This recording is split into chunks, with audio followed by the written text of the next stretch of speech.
দেশ জুড়ে চলছে বিতর্ক। এরই মধ্যেই এক র্যাকেটের খোঁজ মিলল। এই র্যাকেটকে 10 লক্ষ টাকা দিলেই নাকি নিট পরীক্ষায় পাশ করিয়ে দেওয়া হচ্ছিল বলে অভিযোগ। ঘটনায় গুজরাট থেকে কোচিং সেন্টারের মালিক সহ 4 জনকে গ্রেফতার করল পুলিশ। তাদের কাছ থেকে উদ্ধার হয়েছে 7 লক্ষ টাকা নগদ। সূত্রের খবর, মূল অভিযুক্তের নাম পরশুরাম রায়। তার আরেক সঙ্গীর নাম হলো তুষার ভট্ট। তিনি গুজরাটের গোধরার জয় জলরাম স্কুলের শিক্ষক। এই দুই অভিযুক্ত মিলে এই র্যাকেট চালাতো বলে অভিযোগ। পরীক্ষায় পাশ করানোর জন্য পরীক্ষার্থীদের মাথা পিছু 10 লক্ষ টাকা নেওয়া হতো বলে অভিযোগ। জানা গিয়েছে এইভাবে অভিযুক্তরা 12 কোটি টাকা তুলেছিল। পুলিশ সূত্রে খবর, অভিযুক্তরা 26 কোটি টাকা আদায় করার চেষ্টাও করেছিল। বিষয়টি জানার পর জেলা শিক্ষা আধিকারিক গোধরা তালুকা পুলিশের কাছে অভিযোগ জানান। তুষার ভট্ট এবং পরশুরাম রায়ের বিরুদ্ধে অভিযোগ দায়ের করা হয়। পুলিশ সূত্রে খবর, আরিফ বহরা নামে এক যুবকের মাধ্যমে দুর্নীতির এই চক্র চালানো হতো। আরিফ পড়ুয়াদের কোচিং সেন্টারে ভর্তি করাতো বলে অভিযোগ। জানা গিয়েছে পরশুরাম রায় 26 জন নিট পরীক্ষার্থীর ডিটেলস আরিফের মাধ্যমে তুষার ভট্টের কাছে পাঠিয়েছিল। এরই মধ্যেই 6 জনের সিট পড়েছিল জয় জলরাম স্কুলে, বাকিদের সিট পড়েছিল জয় জলরাম স্কুলের আরেকটি সেন্টারে। তবে অভিযুক্তদের গ্রেফতার করা হয়েছে।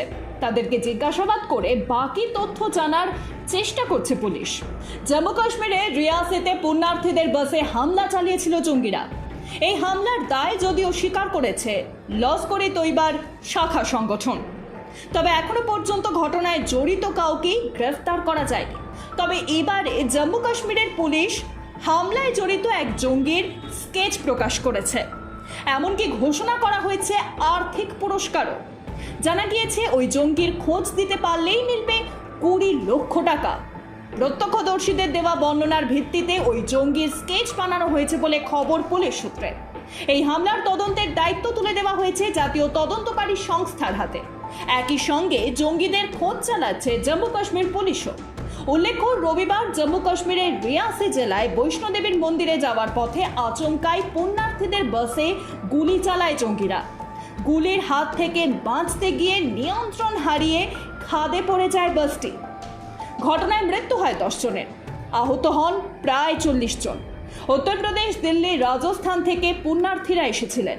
বহরমপুরের লোকসভা নির্বাচনের জয়ী প্রার্থী তৃণমূল কংগ্রেসের সদ্য নির্বাচিত সাংসদ ইউসুফ পাঠানের বিরুদ্ধে উঠল জমি দখলের অভিযোগ। তবে বাংলায় নয়, গুজরাটে। ইতিমধ্যেই এই ঘটনার প্রেক্ষিতে তাকে নোটিশ পাঠানো হয়েছে ভদোদরা মিউনিসিপ্যাল কর্পোরেশনের পক্ষ থেকে। ঠিক কী অভিযোগ? ভদোদরা মিউনিসিপ্যাল কর্পোরেশনের তরফ থেকে জানানো হয়েছে, প্রাক্তন বিশ্বকাপ জয়ী ক্রিকেটার ইউসুফ পাঠান নিজের বাড়ি তৈরির সময় তার জমির পাশের একটি জমি কিনতে চেয়েছিলেন, যে জমিটি রাজ্য সরকারের। প্রতি বর্গমিটারের জন্য তিনি 57,000 টাকা দিতে চেয়েছিলেন বলে জানা যাচ্ছে। 2012 সালে ভিএমসির কাছ থেকে প্লটটি চেয়েছিলেন তিনি। সেই সময় ভিএমসি প্রস্তাবে অনুমোদন দিলেও পরবর্তী ক্ষেত্রে গুজরাট সরকার সেই জমি সংক্রান্ত ইস্যুতে অনুমোদন দেয়নি। তার বিরুদ্ধে অভিযোগ উঠছে, কম্পাউন্ডে দেওয়াল নির্মাণ করে জমিটি দখল করেছেন তিনি। এই ঘটনার প্রেক্ষিতেই তাকে নোটিশ পাঠানো হয়েছে। 6 জন নোটিশ পাঠানো হয়েছে বহরমপুরের তৃণমূল সাংসদকে, কিন্তু এখনও তিনি কোনো জবাব দেননি। ভিএমসি আপাতত জানিয়েছেন তারা অপেক্ষা করছেন ইউসুফ পাঠানের উত্তরে। যদি ইউসুফ পাঠান কোনো জবাব না দেন বা সহযোগিতা না করেন, তাহলে পরবর্তী ক্ষেত্রে আইন মেনে পদক্ষেপ করা হবে বলে জানিয়েছেন ভদোদরা মিউনিসিপ্যাল কর্পোরেশন। মালদার শাহজাদপুর গ্রাম পঞ্চায়েতের পূর্ব রানীপুর গ্রামে অজ্ঞাত পরিচয় এক ব্যক্তির উদ্ধার হলো দেহ। মাঠের পাশে ঝোপের মধ্যে দেহটি পড়ে থাকতে দেখেন স্থানীয় বাসিন্দারা। তারা খবর দেন গাজল থানায়। খবর পেয়ে ঘটনাস্থলে যান গাজল থানার আইসি চন্দ্রশেখর ঘোষাল সহ পুলিশ বাহিনী। মৃতদেহে পচন ধরে যাওয়ায় স্থানীয়রা কেউই ব্যক্তিকে চিনতে পারেননি। ভবঘুরে বলেও মনে করছেন অনেকে। দেহ উদ্ধার করে নিয়ে যাওয়া হলো গাজল স্টেট জেনারেল হাসপাতালে। এরপর ময়নাতদন্তের জন্য পাঠানো হবে মালদা মেডিকেল কলেজ এবং হাসপাতালে। তবে ওই ব্যক্তি কে, কিভাবেই বা তার মৃত্যু হলো, সেসব এখনো স্পষ্ট নয়। গোটা ঘটনার তদন্ত শুরু করেছে গাজল থানার পুলিশ। নিয়োগ দুর্নীতি মামলায় জেলবন্দি রয়েছেন প্রাক্তন শিক্ষামন্ত্রী পার্থ চট্টোপাধ্যায়। আর এবার তার প্রচুর বেনামি সম্পত্তি বাজেয়াপ্ত করলো এনফোর্সমেন্ট ডিরেক্টরেট। এদের বাজেয়াপ্ত তালিকায় ঠিক কি কি রয়েছে আসুন জেনে নিই।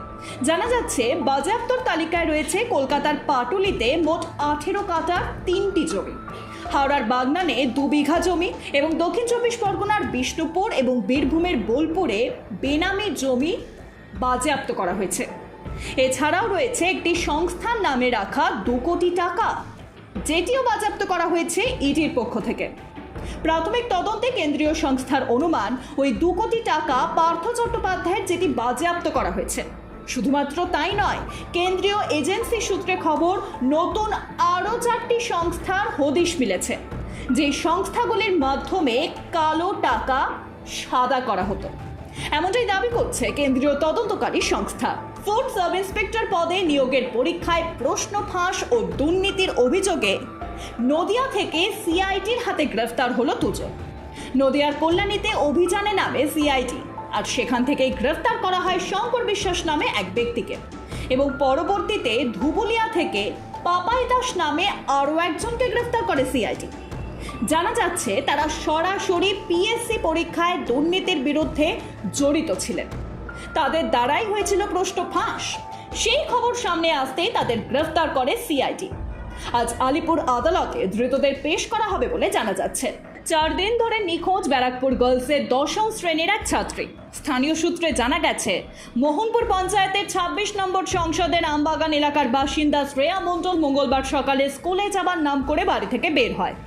স্কুল ছুটির পর ওই ছাত্রী দীর্ঘক্ষণ বাড়ি ফিরে না আসায় তার পরিবারের সদস্যরা এখানে ওখানে খোঁজাখুঁজি করেও তার সন্ধান পায়নি। এমনকি উদ্বিগ্ন পরিবারের সদস্যরা নিখোঁজ ছাত্রের মোবাইল ফোনে যোগাযোগ করবারও চেষ্টা করে, কিন্তু ফোন কেটে দেওয়া হয় বারংবার। নিখোঁজ ছাত্রী শ্রেয়ার মা সোনা মণ্ডলের অভিযোগ, গত 11 তারিখ স্কুল ছুটির পর থেকেই মেয়ে নিখোঁজ, এখনো পর্যন্ত তার কোনো সন্ধান মেলেনি। মা সোনা দেবীর অভিযোগ, তাদের পূর্ব পরিচিত এক গুরু ভাই গোপাল দাস মাঝে মধ্যে তাদের বাড়িতে আসা যাওয়া করত। তার দাবি, গুরু ভাই গোপালই তার মেয়ে শ্রেয়াকে ফুসলিয়ে অপহরণ করে নিয়ে গেছে। ফোনে যোগাযোগ করা যাচ্ছে না, সুইচ অফ করে রেখেছে। যদিও নিখোঁজ শ্রেয়ার পরিবারের তরফে মোহনপুর থানার নিখোঁজ ডায়েরি করা হয়েছে। পরিবারের অভিযোগ দায়ের করা সত্ত্বেও থানার তরফে তাদের কোনো রকম সাহায্য করা হচ্ছে না বা সহযোগিতাও করা হচ্ছে না। মেয়ের এহেন রহস্যময় অন্তর্ধানের ঘটনায় রীতিমতো উৎকণ্ঠায় পরিবার।